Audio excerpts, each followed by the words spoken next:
Assalamualaikum warahmatullahi wabarakatuh. Kembali lagi di channel Kisah Dedemit. Untuk kisah kali ini, saya akan membawakan sebuah cerita dari tulisannya akun Twitter yang bernama Bri Story. Dan untuk kisah yang akan saya bawakan kali ini, yaitu sebuah kisah yang berjudul Villa Puncak Bogor. Untuk kalian yang ingin membaca ceritanya secara langsung, silahkan kunjungi link yang akan saya cantumkan di deskripsi. Dan seperti apa kisahnya, langsung saja kita menuju ke ceritanya.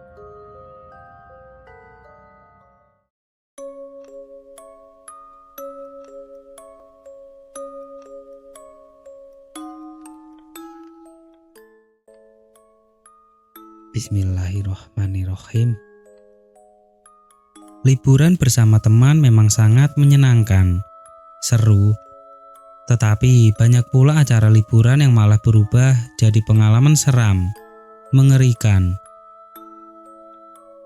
Salah satu teman akan bercerita pengalaman seramnya ketika menginap di Villa Puncak Bogor.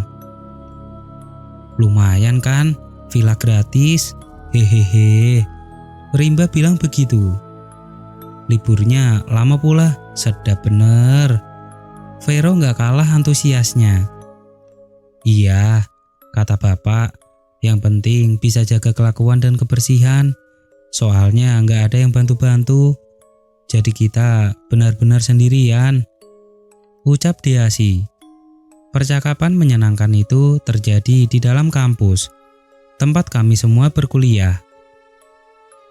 Oh iya, aku Bara, mahasiswa angkatan 2016 di salah satu universitas di Jakarta.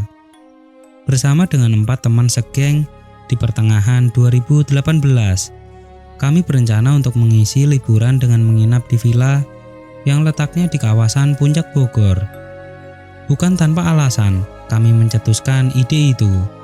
Semua karena orang tua Diasi baru saja membeli villa di Puncak. Diasi dan keluarganya juga baru sekali menginap di sana sebelumnya. Jadilah kami merasa sangat beruntung karena sudah jadi teman dekat Diasi. Bisa menggunakan villa miliknya untuk liburan. Jadi berangkat kapan kita? Dari hari Rabu aja yuk. Minggunya kita balik ke Jakarta. Gimana Dias? Oke nggak? Bebas. Villanya nggak ada yang make kok. Diasi menjawab pertanyaan Rimba sambil terus memperhatikan layar ponselnya. Oh iya, gak usah banyak orang lah, kita-kita aja. Ribet kalau terlalu rame. Lanjut Diasi berucap. Iyalah, kita berlima aja. Biar bisa satu mobil aja kan? Jawabku. Ya sudah, singkat cerita, kami akhirnya memutuskan untuk menghabiskan sebagian libur kuliah dengan menginap di Villa Puncak Bogor. Rencananya hampir selama 1 minggu kami tinggal di sana. Hari yang dinanti-nanti akhirnya tiba.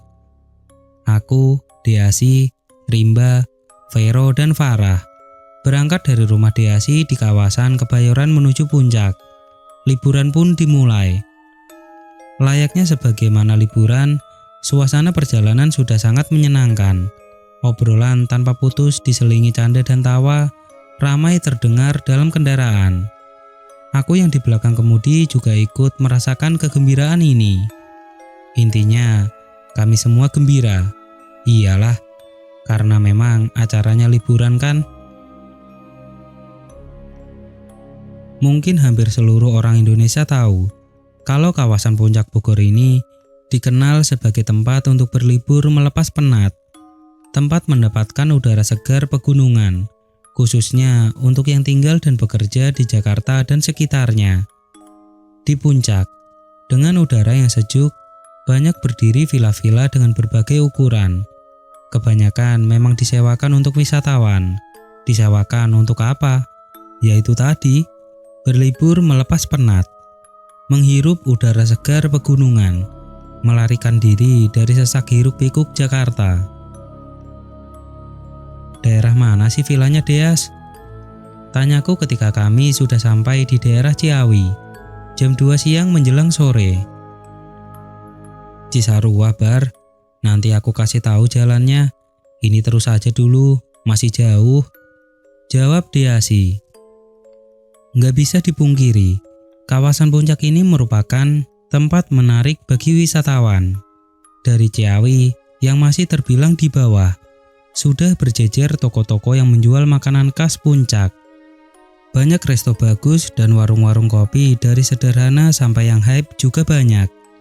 Kawasan puncak sudah bisa dipastikan ramai dan macet kendaraan di setiap akhir pekan. Tapi karena ini hari Rabu, jadinya lalu lintas cenderung gak terlalu ramai. Kendaraan kami melintas nyaris tanpa hambatan. Oh iya, sebelum keluar dari jalan utama untuk menuju daerah tempat villa berada, terlebih dahulu kami mampir di salah satu resto untuk makan siang. Gak lama kami menghabiskan waktu di resto ini.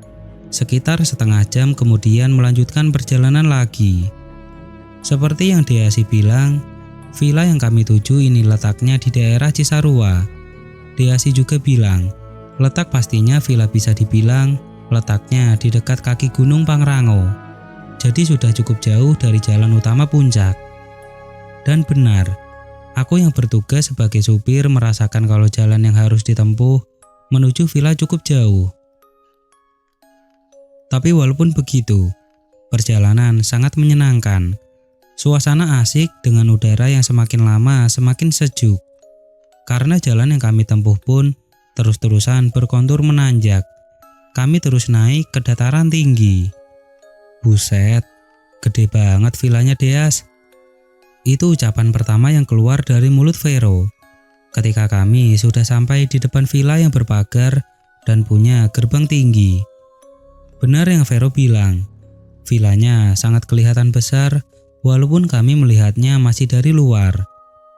Bentar, aku turun dulu, bukain pagarnya. Deasi lalu turun untuk membuka pagar. Setelah pagar terbuka, aku lalu memasukkan kendaraan. Villa bertingkat yang bentuknya semi modern walau nggak bisa dibilang bangunan baru.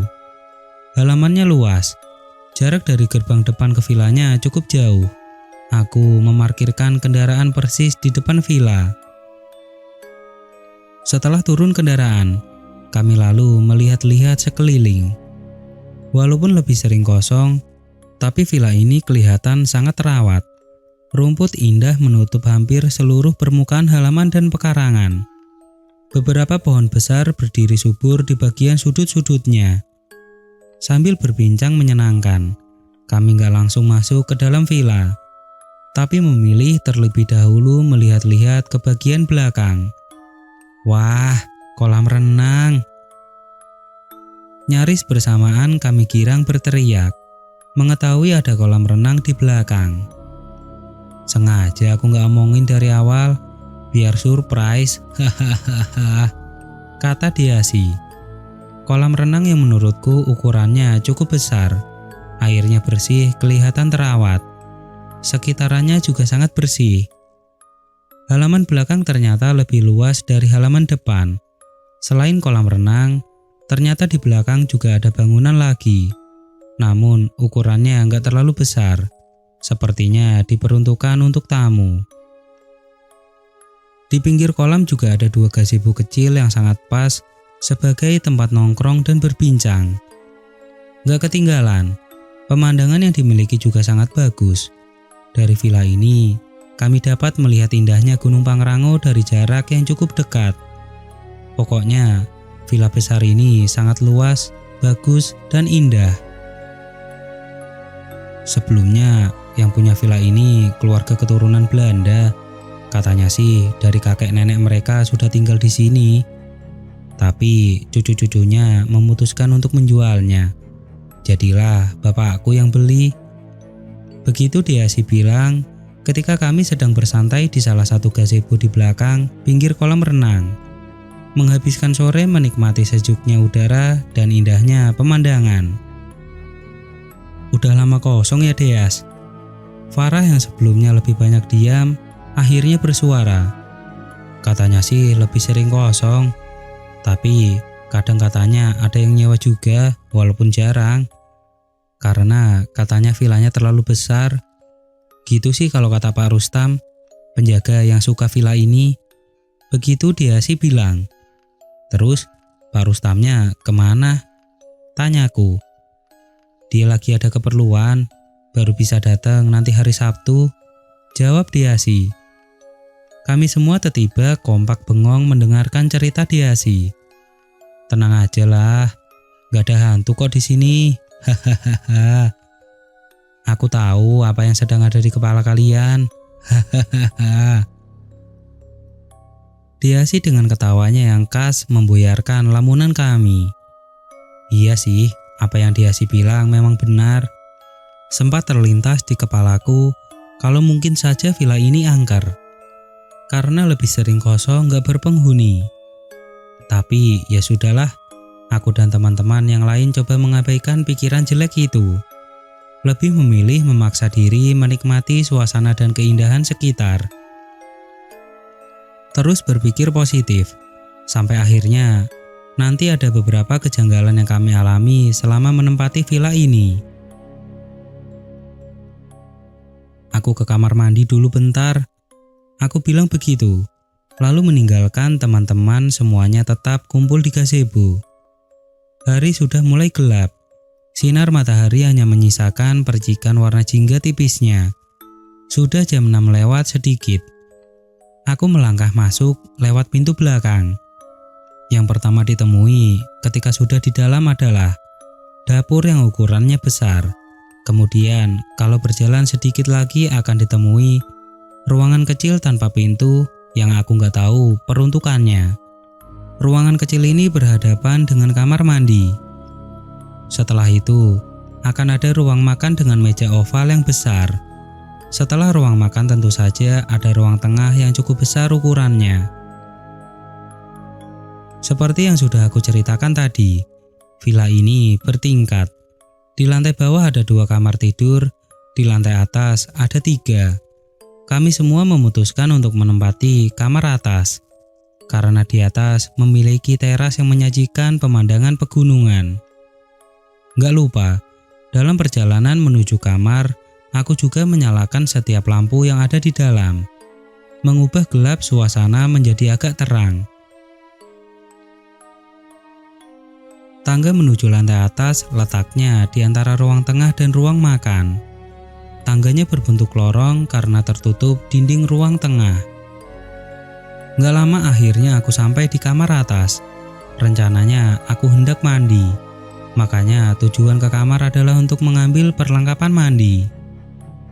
Dia sih bilang juga sebelumnya, kamar mandi di lantai atas belum bisa digunakan. Masih dalam perbaikan katanya. Jadi, kamar mandi hanya ada di lantai bawah.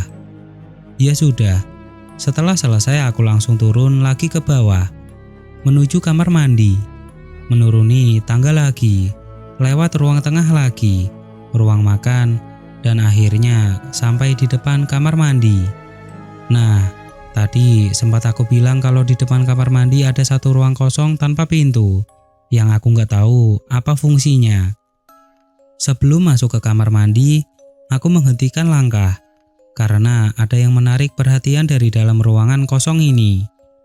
Ada benda yang bentuknya cukup aneh, tergeletak di dalamnya. Ruangan masih gelap karena memang nggak ada lampu di dalamnya, hanya mengandalkan lampu yang ada di dapur.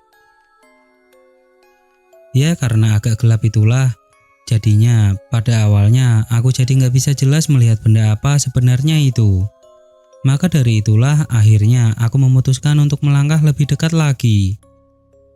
Supaya bisa melihat lebih jelas, memastikan benda apa itu. Ketika sudah cukup dekat, bentuknya mulai jelas terlihat. Bentuknya 4 persegi panjang berwarna gelap. Akhirnya aku pikir ini adalah sebuah meja panjang. Tapi kemudian pikiranku berubah karena benda itu terlalu rendah kalau itu adalah meja. Ketika hendak beranjak tinggal kira-kira 1 meter, akhirnya aku bisa tahu dengan pasti benda apakah itu sebenarnya. Terkejut, terperanjat, pada detik awal aku terkesima seperti terhipnotis.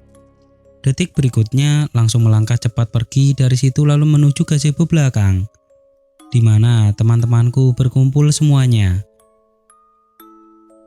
"Kenapa kamu, Bara? Kayak habis maraton ngos-ngosan gitu?" tanya Vero ketika aku sudah sampai.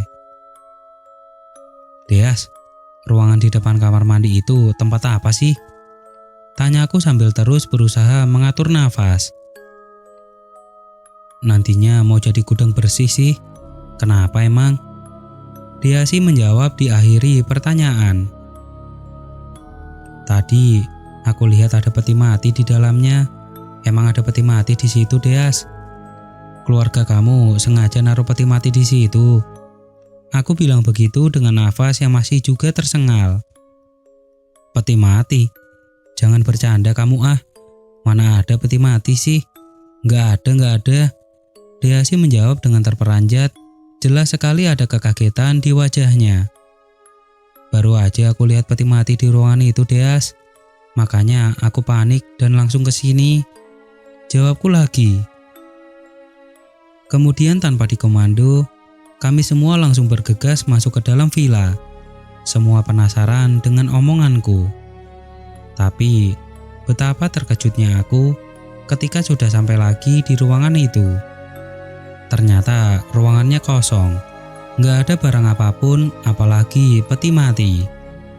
"Tuh kan, kamu halu nih, mana ada peti mati, orang ruangannya masih kosong gini. Ngagetin aja kamu ah, Bara." Dengan nada kesal Deasi bilang begitu. Juga dengan teman-teman yang lain. Aneh, padahal jelas-jelas tadi aku melihat ada peti mati.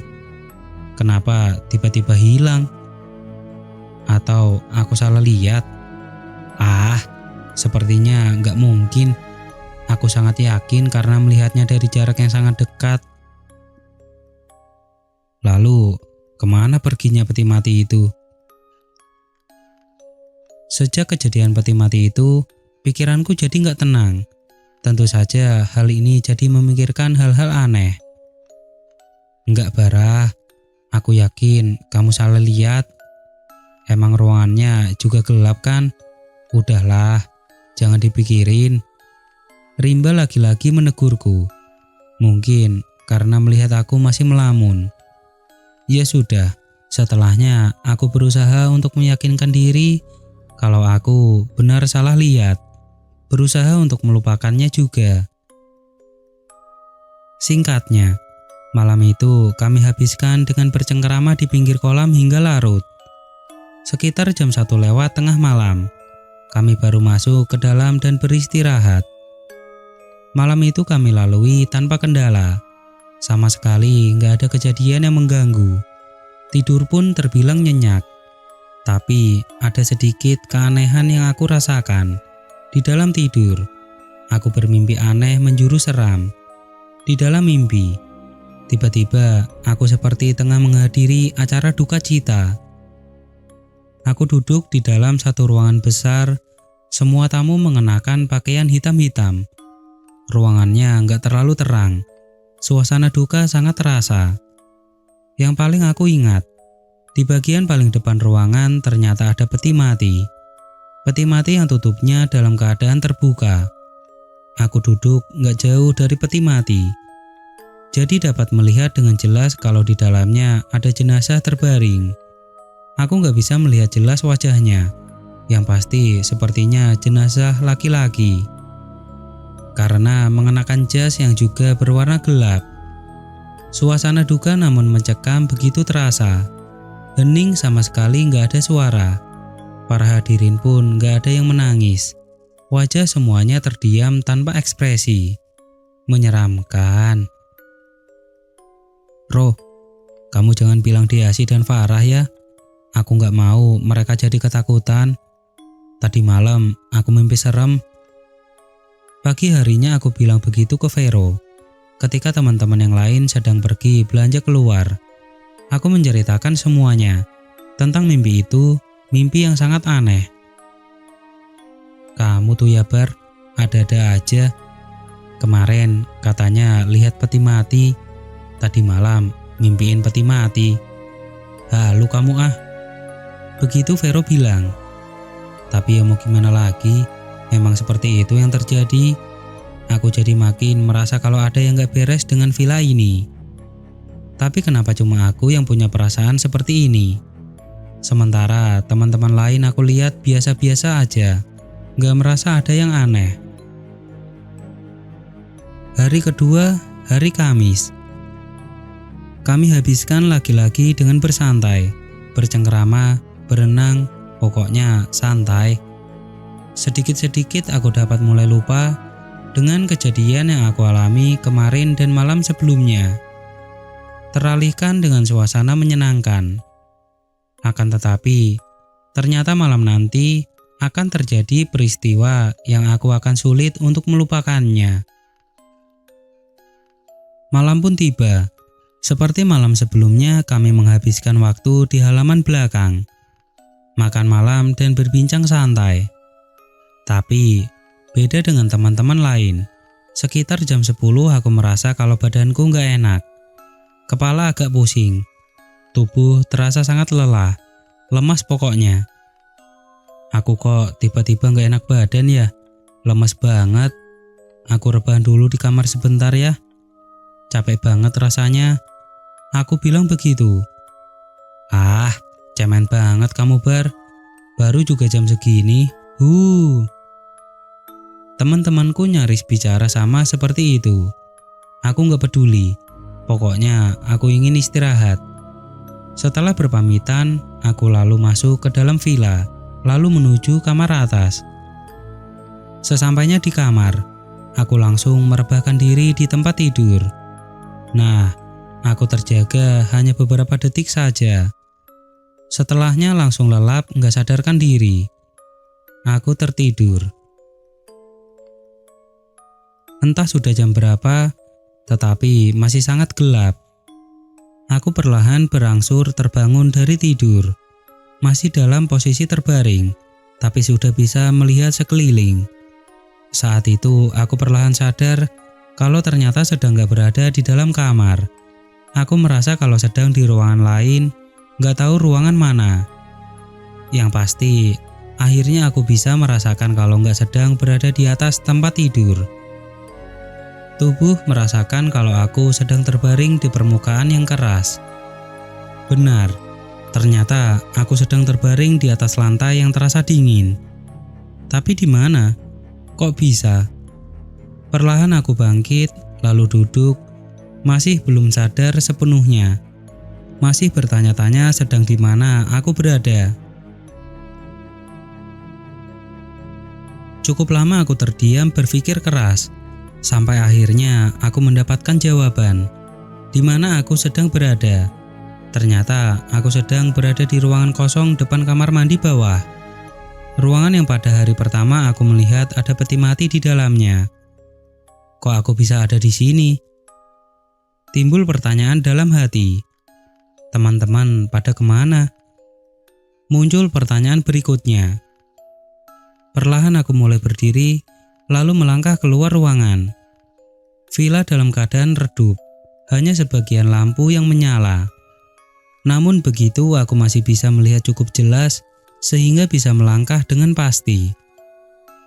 Yang pertama ingin aku tuju adalah kamar atas, karena aku pikir teman-temanku ada di situ semua.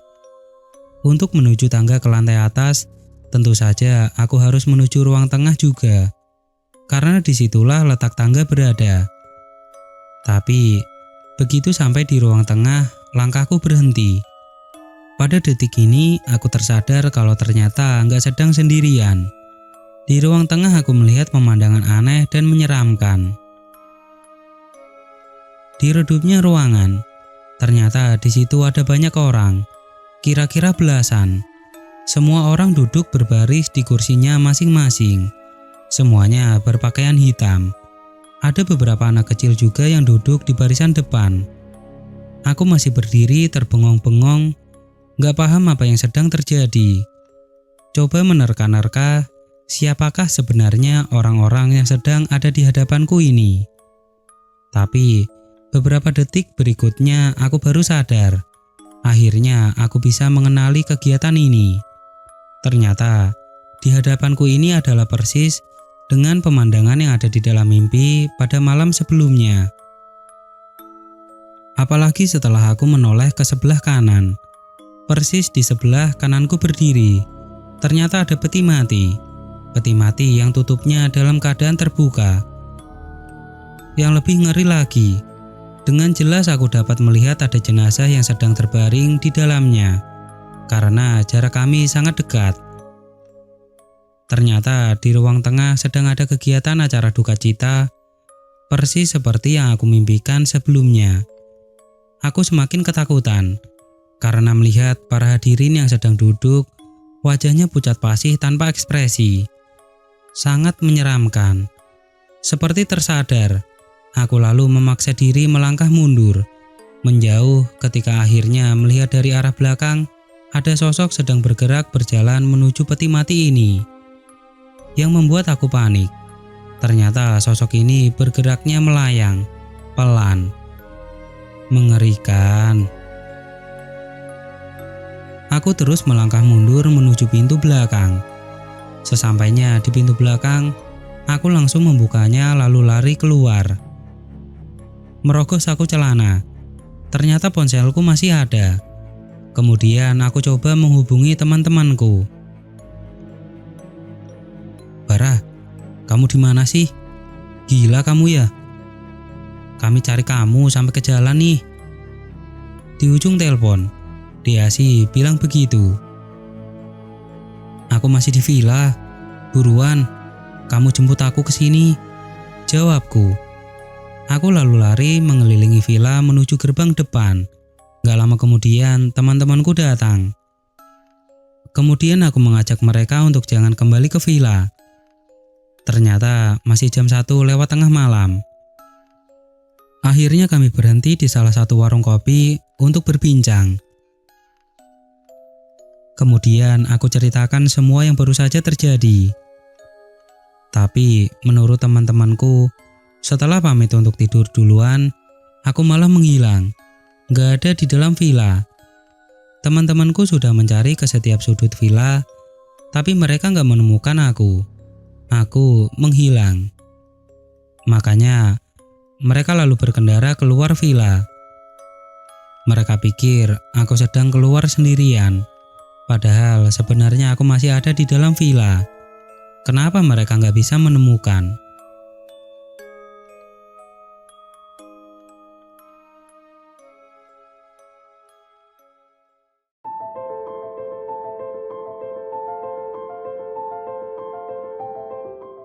Oke teman-teman, ceritanya selesai sampai di sini.